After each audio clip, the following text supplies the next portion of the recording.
আজকে আমরা আলোচনা করব বিজনেস ম্যাথের ম্যাট্রিক্স নিয়ে। আমরা মোটামুটি অনেকেই জানি ম্যাট্রিক্স বিষয়টি, তারপর আমি বলছি কতগুলো সংখ্যাকে যখন দুটি বন্ধনীর মাধ্যমে সারি এবং স্তম্ভ আকারে সাজিয়ে আমরা যে আয়তকার অথবা বর্গাকার বিন্যাস পাবো সেটাকে আমরা ম্যাট্রিক্স বলছি।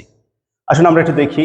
আমরা বলছি যে একটা ম্যাট্রিক্সকে আয়তকার অথবা বর্গাকার বিন্যাস পাবো এবং এটাকে সারি এবং কলাম আকারে সাজাবো। দেখেন তো কতগুলো সংখ্যাকে আমরা সারি আকারে সাজালাম। প্রথমে একটা সারি, দুইটা সারি, তিনটা সারি, এবং কলাম আকারে সাজালাম একটা, দুইটা, তিনটা কলাম।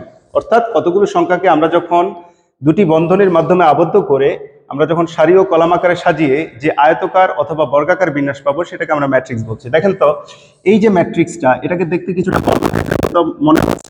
আমরা জানি যে বর্গক্ষেত্র কোনটা, যে চতুর্ভুজের চারটি বাহুই সমান হয় সেটাকে আমরা বর্গক্ষেত্র বলি। এটাও দেখতে অনেকটা বর্গক্ষেত্রের মতোই দেখাচ্ছে। এবং দেখেন এখানে আমরা যে ম্যাট্রিক্সটা লিখলাম এটা দেখতে কিছুটা আয়তক্ষেত্রের মতো দেখাচ্ছে। অর্থাৎ যেই চতুর্ভুজের বিপরীত বাহুগুলো সমান এবং কর্ণগুলো সমান সেটাকে আমরা আয়তক্ষেত্র বলি। এটা কিছুটা আয়তক্ষেত্রের মতো দেখাচ্ছে।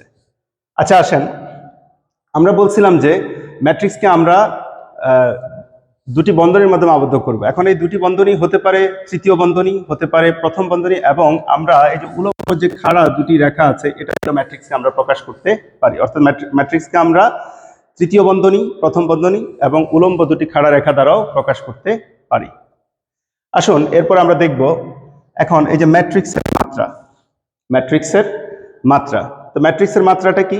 ম্যাট্রিক্সের মাত্রাটা হলো একটি ম্যাট্রিক্সের সারি এবং কলামের গুণফল। অর্থাৎ আমি যদি বলি যে এই ম্যাট্রিক্সটা কোন অর্ডারের ম্যাট্রিক্স, এই ম্যাট্রিক্সটার অর্ডারটা কি হবে, এটার মাত্রাটা কি হবে, তখন আমরা বলবো যে ম্যাট্রিক্সের রো কয়টা, একটা, দুইটা, তিনটা, এবং কলাম কয়টা, রো হলো তিনটা, কলাম কয়টা, একটা, দুইটা, তিনটা।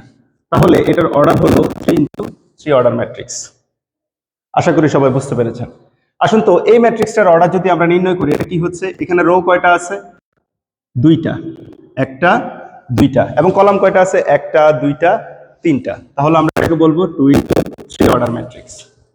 আশা করছি ম্যাট্রিক্সের অর্ডারটা আপনারা বুঝতে পেরেছেন। আসুন তারপর আমরা দেখি ম্যাট্রিক্সের যে প্রকারভেদ আছে। সেখানে বলা আছে বর্গাকার ম্যাট্রিক্স মানে হলো স্কোয়ার ম্যাট্রিক্স। আমরা কিন্তু ম্যাট্রিক্সের সংজ্ঞায় বলেছি যখন আমরা কতগুলো সংখ্যাকে সারি এবং কলামে সাজিয়ে আয়তকার অথবা বর্গাকার বিন্যাস পাবো, সেখানেই বলা আছে বর্গাকার ম্যাট্রিক্সের কথা। তাহলে বর্গাকার ম্যাট্রিক্স কোনটা? যে ম্যাট্রিক্সের সারির সংখ্যা এবং কলাম সংখ্যা সমান হবে সেটাকে আমরা বলছি বর্গাকার ম্যাট্রিক্স। একটু খেয়াল করি, আমরা প্রথমে যে ম্যাট্রিক্সটা লিখেছিলাম সেটা একটা বর্গাকার ম্যাট্রিক্স। যেমন আমি লিখব 2 3 5 6 7 8 9।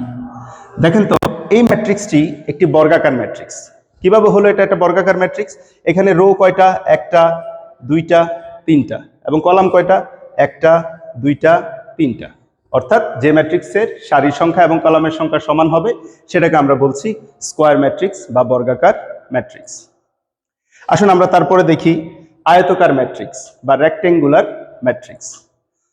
তো আমরা বলতে পারি যে ম্যাট্রিক্সের সারি সংখ্যা এবং কলাম সংখ্যা সমান নয়, যে ম্যাট্রিক্সের সারির সংখ্যা এবং কলাম সংখ্যা সমান নয় সেটা হলো আয়তকার ম্যাট্রিক্স। দেখুন তো আমরা যে দ্বিতীয় ম্যাট্রিক্সটি লিখেছিলাম এটা একটা আয়তকার ম্যাট্রিক্স। এখানে দুইটা সারি আছে, কলাম আছে তিনটা, অর্থাৎ সারি এবং কলাম সংখ্যা সমান নয়, তাই এটাকে আমরা বলতে পারি আয়তকার ম্যাট্রিক্স। আমি যদি এখানে লিখি 1 2 3 4 5 6, এটা আয়তকার ম্যাট্রিক্স।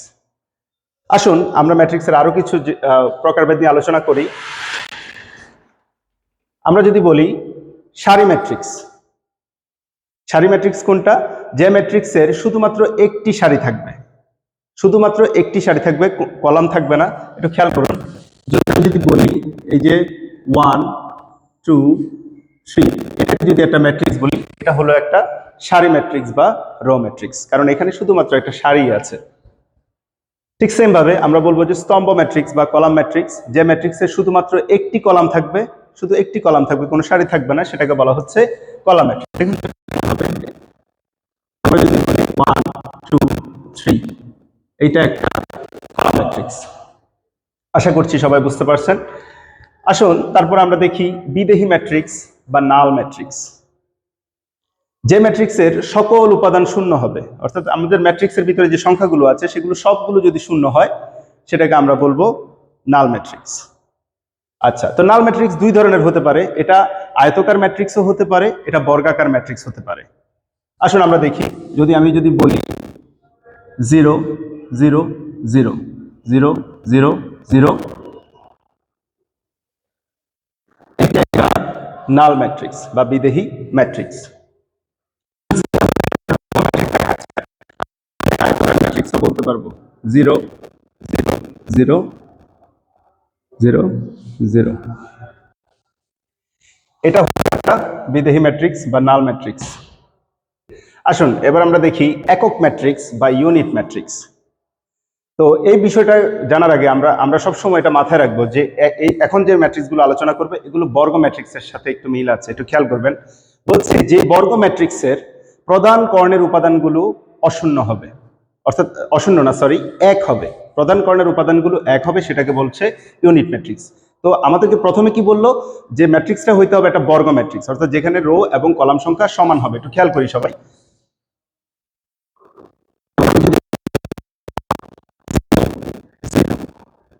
0 1 0 0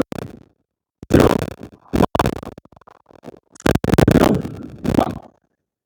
খেয়াল করি তো, এটা দেখতে একটা বর্গ ম্যাট্রিক্সের মতো মনে হচ্ছে না? কারণ এখানে সারির সংখ্যা এবং কলাম সংখ্যা কিন্তু সমান, এবং প্রধান কর্ণের অর্থাৎ এটার মানগুলো সবগুলো মান কিন্তু এক হচ্ছে, এই জন্য এটাকে বলা হচ্ছে একক ম্যাট্রিক্স। আচ্ছা, তো একক ম্যাট্রিক্স শুধুমাত্র কি তিনটা রো তিনটা কলাম থাকবে? না, দুইটা রো দুইটা কলাম হতে পারে। যেমন এটা এমন হতে পারে,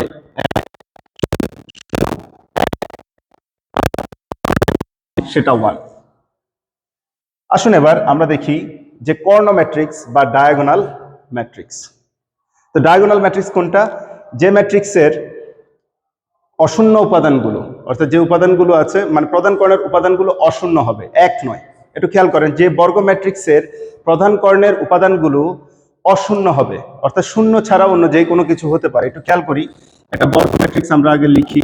আমি যদি বলি 2 0 0, আমি যদি বলি 0 4 0 0 0 8, একটু খেয়াল করুন, আমরা বলছি যে বর্গ ম্যাট্রিক্সের অশূন্য উপাদান যেগুলো আছে, অর্থাৎ প্রধান কর্ণের যে উপাদানগুলো আছে সেগুলো ছাড়া বাকি উপাদানগুলো শূন্য হবে। তো এখানে আমরা বলতে পারি যে স্যার একক ম্যাট্রিক্সেও তো আমরা দেখলাম যে প্রধান কর্ণের উপাদানগুলো অশূন্য, সবগুলো এক হচ্ছে, কিন্তু এখানে কেন ভিন্ন ভিন্ন হলো? হ্যাঁ, এখানে পার্থক্যটাই এটা যে ডায়াগোনাল ম্যাট্রিক্সের প্রধান কর্ণের যে উপাদানগুলো হবে সেগুলো ভিন্ন ভিন্ন হবে, তবে শূন্য হবে না, অর্থাৎ প্রধান কর্ণের মানগুলো অশূন্য থাকবে, তবে এক হবে না। যদি সবগুলো এক হয় সেটাকে আমরা একক ম্যাট্রিক্স বলবো। আসুন এবার দেখি আমরা নিত্যক ম্যাট্রিক্স বা স্কেলার ম্যাট্রিক্স। স্কেলার ম্যাট্রিক্সও এগুলোর মতনই, তবে একটু ডিফারেন্ট আছে, একটু খেয়াল করবেন।